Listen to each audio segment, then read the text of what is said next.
Mesdames et messieurs, bonsoir et bienvenue dans l'invité de la rédaction. La mer, avenir de la Terre, c'est la thématique de la 8e édition du Forum de la mer qui se tient du 8 au 11 mai. Un rendez-vous pour repenser l'avenir des océans.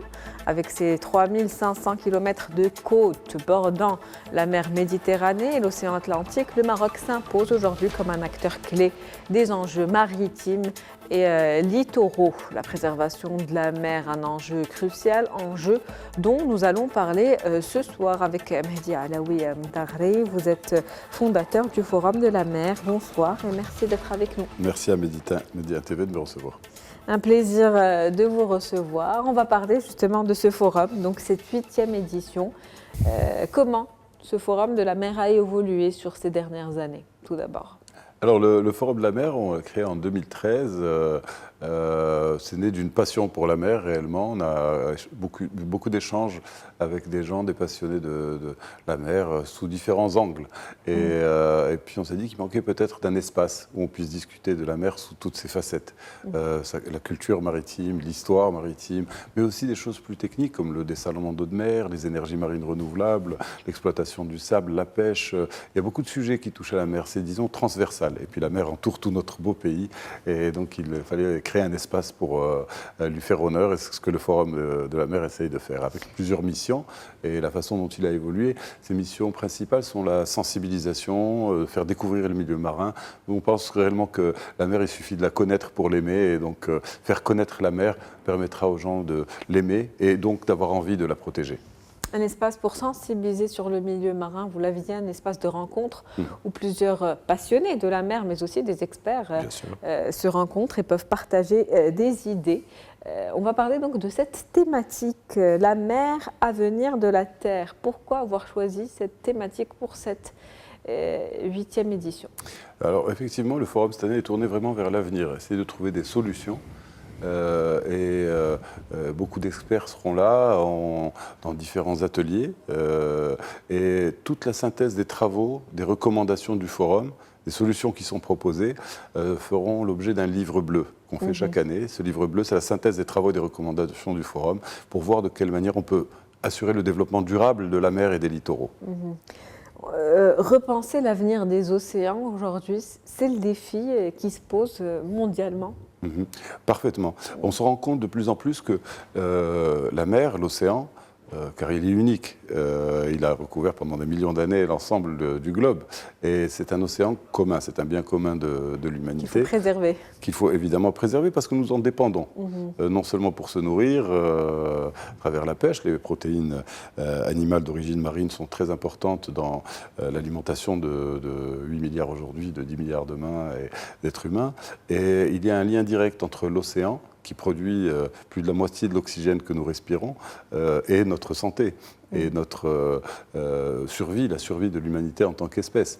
Et donc il y a aussi un lien entre la mer, l'océan, le climat, et la biodiversité. Et ce lien, le changement climatique a des impacts aussi sur l'océan, la montée des eaux, l'acidification, la pression anthropique aussi de l'être humain sur les océans est importante. Et donc l'océan est un peu notre miroir, on dépend de lui, ce que nous faisons s'y reflète et ce qu'il nous apporte aussi se reflète en nous. La mer, en tout cas aujourd'hui, un enjeu crucial, la mer qu'il faut préserver et protéger justement durant donc, ces quelques jours du forum. Un certain nombre... Il faut les protéger toute l'année. Parler des moyens de la protéger pendant ces 4 jours, effectivement, c'est l'objectif du forum. Et il y a une programmation assez riche qui est prévue. Des échanges, un certain nombre d'ateliers, plusieurs thématiques qui vont être abordées comme nourrir et soigner, préserver, commercer, dialoguer, plaidoyer, explorer, mais aussi innover. Donc quels sont les enjeux, on va dire, aujourd'hui qui sont prioritaires? Alors le programme complet est sur le site forumdelamer.com et effectivement, le jeudi, nous avons une séance plénière inaugurale de lancement des travaux du forum, un vernissage également à la galerie Ibn Hamdounia, puis le vendredi, Toute la journée, il y a 4 ateliers d'experts que vous avez cités, donc nourrir et soigner, préserver, commercer et dialoguer. Et puis ensuite, c'est à l'hôtel Pullman, puis également le samedi matin, il y a 2 ateliers plaidoyer, la société civile donc sera présente comme chaque année parmi nous, et un atelier exploiter et innover, comment exploiter la mer en innovant. Puis ensuite, le samedi après-midi, il y aura des conférences. Il y en a une d'ailleurs avant le jeudi après la séance plénière inaugurale, puis 2 autres conférences le samedi après-midi et la séance plénière de clôture avec la remise des prix du SILAB. Puis ensuite, on aura le dimanche aussi un atelier bande dessinée pour la première fois cette année, donc la mer dans la bande dessinée, et une visite de la cité portugaise avec Laurent Vidal, un historien de renommée. Puis sur les 3 jours, vendredi, samedi et dimanche, il y aura des activités, une vingtaine d'activités ludo-éducatives, artistiques, culturelles, sportives pour les enfants. Parce que le Forum de la mer, depuis sa 2e édition, aujourd'hui, cette année, on prévoit de recevoir 7000 personnes à peu près, 3000 personnes à peu près pour les ateliers et les conférences, et d'horizons divers, bien entendu. Et 4000-4000 enfants qui participeront aux activités sportives et ludo-éducatives, ce qui fait quand même on touche pas mal de monde. Et pour certains de ces enfants, ils n'ont jamais vu la mer. On en a sélectionné aussi quelques-uns pour qui n'ont jamais vu la mer et qui la découvrent pour la première fois au Forum. Et ce, en plus de toutes les activités culturelles qui sont prévues du 8 au 11 mai à El Jadida. Les enfants d'aujourd'hui qui seront bien évidemment les adultes de demain. Vous avez parlé d'un certain nombre d'ateliers destinés à ces enfants, notamment celui de la bande dessinée. Donc c'est une manière aujourd'hui de sensibiliser, j'imagine, les plus jeunes à l'importance de la préservation de cette ressource rare aujourd'hui qu'est l'eau. Parfaitement. Je vous le disais, plus de la moitié maintenant de notre public est un public de jeunes et d'enfants. Tout âge confondu, les enfants de 7 à, je dirais, de 7 à 77 ans, comme pour la BD d'ailleurs. Mais non, de 7 à 18 ans, des enfants qui participeront à ça. Et si vous me permettez une petite anecdote que j'utilise souvent, il y a un véritable souci que nous avons quand une maman ou un papa voit son enfant jeter un déchet à la maison. Il lui dit « Mais est-ce que tu te crois dans la rue ?» Ce qui voudrait dire que dans la rue, on a le droit de jeter des déchets. Et c'est un peu contre ça qu'on lutte, c'est-à-dire qu'il y a une nécessité de sensibiliser pour que les gens se rendent compte, que les enfants, qui sont les éco-citoyens de demain, se rendent compte que la rue, la mer, la forêt, la nature leur appartiennent aussi. Et donc il faut s'approprier cet espace public pour pouvoir avoir envie de le préserver, sans s'en sentir responsable en même temps que copropriétaire. L'innovation, un point également qui sera important lors de ces quelques jours de ce forum. Parlez-nous justement du concours d'idées innovantes. Alors ce concours s'appelle le SILAB, Laboratoire de la mer, et chaque année il y a eu des sujets, des thématiques, des formats différents. On a même eu une fois un concours pour faire la charte graphique du forum de l'année suivante, des jeunes artistes, des jeunes designers et graphistes qui avaient répondu à ça. On a eu des doctorants qui nous ont présenté leur thèse en 180 secondes, et cette année le SILAB est ouvert aux jeunes de 15. Maintenant, les candidatures sont fermées. On a reçu 30 candidatures, dont 11 ont été sélectionnées, qui sont vraiment d'extraordinaires productions. La jeunesse marocaine a du talent.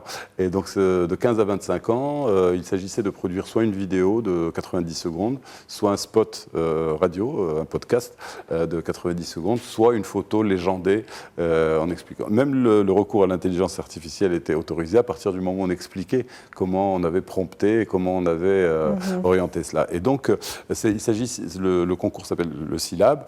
Et la thématique de cette année, c'était Solution bleue.